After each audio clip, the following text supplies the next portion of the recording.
Virat Kohli strike rate గురించి, రింకు సింగ్ ని T20 world cup 2024 main squad లో ఎందుకు తీసుకోలేదు, హార్దిక్ పాండ్యాని ఎందుకు సెలెక్ట్ చేశారు, కేఎల్ రాహుల్ ని ఎందుకు తప్పించారు, ముంబై ఇండియన్స్ కెప్టెన్ గా రోహిత్ ని తీసేసిన తర్వాత రోహిత్ రియాక్షన్ ఏంటి? రీసెంట్ గా సోషల్ మీడియాలో ఎక్కువగా వీటి కోసమే డిస్కషన్స్ జరుగుతున్నాయి. ఏం జరిగింది, ఏం జరుగుతోంది, ఏం జరగబోతోంది నాకిప్పుడే తెలియదు. అయితే ఈ క్వశ్చన్స్ అన్నింటికి మే 2 గురువారం జరిగిన ప్రెస్ కాన్ఫరెన్స్ లో రోహిత్ అగర్కర్ క్లారిటీ ఇచ్చారు. ముందుగా ముంబై కెప్టెన్సీ నుంచి తీసేయడం గురించి రోహిత్ మాట్లాడుతూ, జీవితంలో ఇదొక భాగం, అన్ని మనం అనుకున్నట్లు జరగవు, ప్రతిదీ గొప్ప అనుభవమే. హార్దిక్ కెప్టెన్సీలో ఆడడం మంచి ఎక్స్పీరియన్స్ ని ఇచ్చింది. నా కెరీర్ స్టార్టింగ్ లో నేను కెప్టెన్ కాదు, చాలా మంది కెప్టెన్సీల్లో నేను ఆడాను. ఇదేమీ నాకు కొత్త కాదు. ఒక ప్లేయర్ గా టీం మన నుంచి ఏం కోరుకుంటుందో అది ఇవ్వాలి. ఈ ఐపీఎల్ సీజన్ లో ముంబైకి మంచి ఓపెనింగ్ స్కోర్ ఇవ్వాలని అనుకున్నా. లాస్ట్ 1 మంత్ నుంచి దానికోసం ట్రై చేస్తున్నా అని ముంబై కెప్టెన్సీ గురించి రోహిత్ చెప్పాడు. ఇదిలా ఉంటే సీనియర్ బ్యాటర్ కేఎల్ రాహుల్ కి రాబోయే టీ20 వరల్డ్ కప్ లో ప్లేస్ దొరకలేదు. 2022 టీ20 వరల్డ్ కప్ లో టీమిండియా వైస్ కెప్టెన్ గా ఉన్న కేఎల్ రాహుల్ ని ఈసారి టీంలో సెలెక్ట్ చేయకపోవడంపై అజిత్ అగర్కర్ మాట్లాడాడు. కేఎల్ రాహుల్ అద్భుతమైన ప్లేయర్, అందులో ఎలాంటి డౌట్ లేదు. అయితే రాహుల్ ప్రెసెంట్ ఐపీఎల్ లో ఓపెనర్ గా బ్యాటింగ్ చేస్తున్నాడు. కానీ వరల్డ్ కప్ టీంలో మిడిల్ ఆర్డర్ లో బ్యాటింగ్ చేసే ప్లేయర్స్ కోసం మేము చూస్తున్నాం. రిషబ్ పంత్ మిడిల్ ఆర్డర్ లో ఆడుతున్నాడు. అలానే లోయర్ ఆర్డర్ లో ఏ పొజిషన్ లో అయినా బ్యాటింగ్ చేసే కెపాసిటీ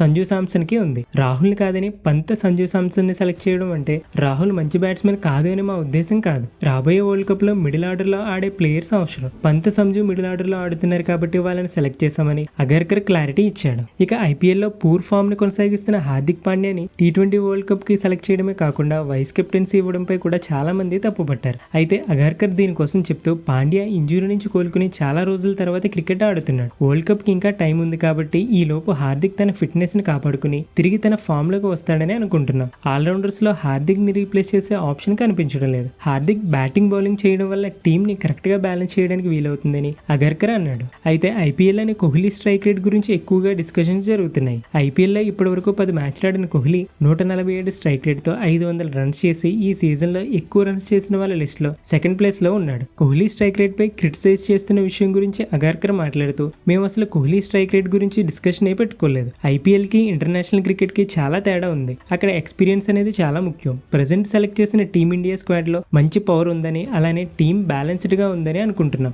ఐపీఎల్ నుంచి ఏమేం పాజిటివ్స్ ఉన్నాయో వాటిని తీసుకోవాలి. కోహ్లీ ఐపీఎల్ లో మంచి ఫామ్ లో ఉన్నాడు. వరల్డ్ కప్ ప్రెజర్ ని కూడా దృష్టిలో పెట్టుకుని క్రిటిసైజ్ చేయాలని అగర్కర్ కోహ్లీని సపోర్ట్ చేశాడు. ఇక T20 world cup squad announce చేసిన తర్వాత సోషల్ మీడియాలో ఎక్కువగా వైరల్ అయింది ఇప్పుడు చెప్పబోయే ప్లేయర్ గురించి. అతనే రింకు సింగ్. అసలు ఎందుకు అంతగా వైరల్ అయిందంటే, ఇండియా తరపున టీ20లో ఆడిన రింకు సింగ్ కి మంచి రికార్డు ఉంది. లాస్ట్ ఇయర్ ఆగస్ట్ లో టీ20 డెబ్యూ చేసిన రింకు సింగ్ ఆడిన 11 ఇన్నింగ్స్ లో 176 స్ట్రైక్ రేట్ తో ఏకంగా 89 యావరేజ్ ఉంది. అంత మంచి ఫామ్ లో ఉన్న రింకు సింగ్ ని మెయిన్ స్క్వాడ్ లోకి తీసుకోకుండా రిజర్వ్ ప్లేయర్ గా ఎలా తీసుకుంటారని చాలా మంది సెలక్షన్ టీం ని ట్రోల్ చేశారు. అయితే దీనిపై అగర్కర్ మాట్లాడుతూ, రింకుని టీంలో సెలెక్ట్ చేయకపోవడం చాలా కఠినమైన నిర్ణయం అని, చాలా దురదృష్టకరమని అగర్కర్ అన్నాడు. అంతేకాకుండా వరల్డ్ కప్ జరగబోయే అమెరికా వెస్టిండీస్ పిచ్లకు స్పిన్నర్లు అవసరమని, అందుకు ఎక్స్ట్రా స్పిన్నర్ కావాలని అనుకున్నాం. అందుకే రింకుని తప్పించాం.